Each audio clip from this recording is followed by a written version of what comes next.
Hello student, welcome to TS education. और आज का टॉपिक है हमारा अकाउंटेंट प्रिंसिपल से। ये ईपीएफओ में पूछा जाएगा और आज मैं आपको बताऊंगी फाइनेंशियल स्टेटमेंट, पहला पार्ट है ये हमारा। तो आइए जानते हैं कि फाइनेंशियल स्टेटमेंट क्या होता है। फाइनेंशियल स्टेटमेंट पे हम लोग क्या होता है कि व्यापार में जितनी भी आर्थिक स्थिति है देखने के लिए हम ये सब बनाए जाते हैं। जैसे हमें कितना हमारे खाते के अंदर लाभ हो रहा है यानी लॉस हो रहा है, या प्रॉफिट हो रहा है, या कैश फ्लो हो रहा है। अब ये कैश फ्लो क्या है आगे मैं बताऊंगी, बट अभी आप ये समझिए फाइनेंशियल स्टेटमेंट क्या होता है। हम लोग इसलिए बनाया जाता है कि व्यापार में जितनी हानि लाभ, कितने हमको पैसे किसी को देने, किससे कितना लेना है, वो फाइनेंशियल स्टेटमेंट में लिखा जाता है। अब लाभ और हानि में आते हैं।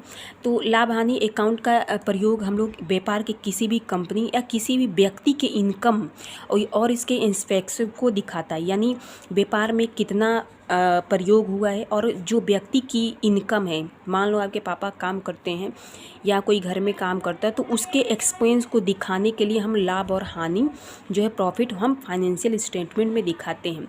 वो कितना खर्च करता है कंपनी, वो और कितना इनकम आता है, वो हम उस फाइनेंशियल स्टेटमेंट में दिखाते हैं। तो पहला आय क्या है कि हम जो भी कंपनी में सेल कर रहे हैं कोई भी चीज़, तो कितना सेल कर रहे हैं, उसके इनकम क्या है और उसके सोर्सेज क्या है, कितने इनकम लगनी चाहिए और कितने सोर्स हैं इसको सेल करने के लिए। व्यय क्या होता है कि कितना खर्च किया है और हमें किस सामान पे कितना खर्च करना है। ठीक है। अब वो सामान कैसा भी हो सकता है पेट्रोल से रिलेटेड हो सकता है, वो हो सकता है गुड जो और सर्विसेज, उस पर कितना खर्च लगेगा, जैसा प्रोडक्ट होगा उस हिसाब से हम लोग क्या व्यय करेंगे। फिर आता है बैलेंस शीट। क्या होता है बैलेंस शीट में व्यापार और जो कंपनी की संपत्ति होती है उसको दिखाता है कि व्यापार में कहाँ कहाँ उसकी संपत्ति है, कंपनी की कहाँ कहाँ संपत्ति है, उसको वो क्या दिखाता है बैलेंस शीट में। और ये जो बैलेंस शीट होता है वर्ष के अंत में बनाई जाती है और ये दो टाइप्स की होती है। अब ये बैलेंस शीट क्या है, एक एसेट होता है, एक लायबिलिटी होती है।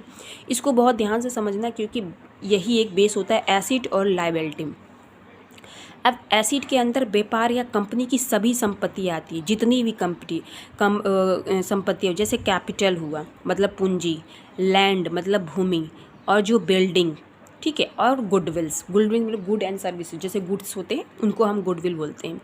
तो अब जो एसेट्स है, एसेट्स के अंदर क्या क्या आ रहे हैं व्यापार में, देखो कैपिटल भी आएगा, लैंड भी आएगी, मशीनरी भी आती है और बिल्डिंग्स भी आती है। ये सारे तुम्हारे एसेट्स हैं। जैसे हम लोग जहाँ रहते हैं वो हमारा क्या लैंड है, जहाँ हम लोग हमारी कहीं हमने कहीं इन्वेस्टमेंट किया है तो हमारा क्या हो गया, वो लैंड ही तो हो गया। तो इन्वेस्टमेंट किया तो हमारा क्या हो जाएगा, पूंजी हो गई। तो ये सब सारी एसेट्स में आती है, मतलब हमारा वो एसेट्स है जो डेली यूज़ करते हैं हम लोग सामान या मंगवाते हैं। हमारा टीवी हो गया, फ्रिज हो गया, ये सब सारे एसेट्स ही होते हैं।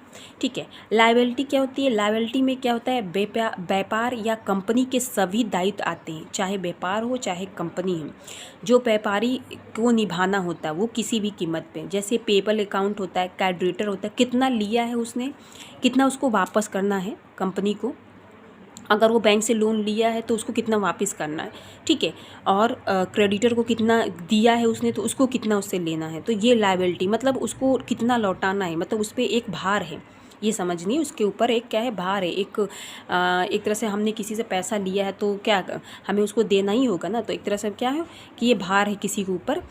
अब ये जो होता है क्या होना चाहिए इसमें कि जो लायबिलिटी होती है बैलेंस शीट और एसेट दोनों साइड बराबर होना चाहिए। बैलेंस शीट में क्या है, एसेट और लायबिलिटी जो है दोनों बराबर होनी चाहिए। जैसे मैं कहूँ अगर संपत्ति कम है, मतलब हमारे पास जो प्रॉपर्टी कम है लेकिन दायित्व ज़्यादा है, तो व्यापार की जो स्थिति होगी वो ठीक नहीं होगी।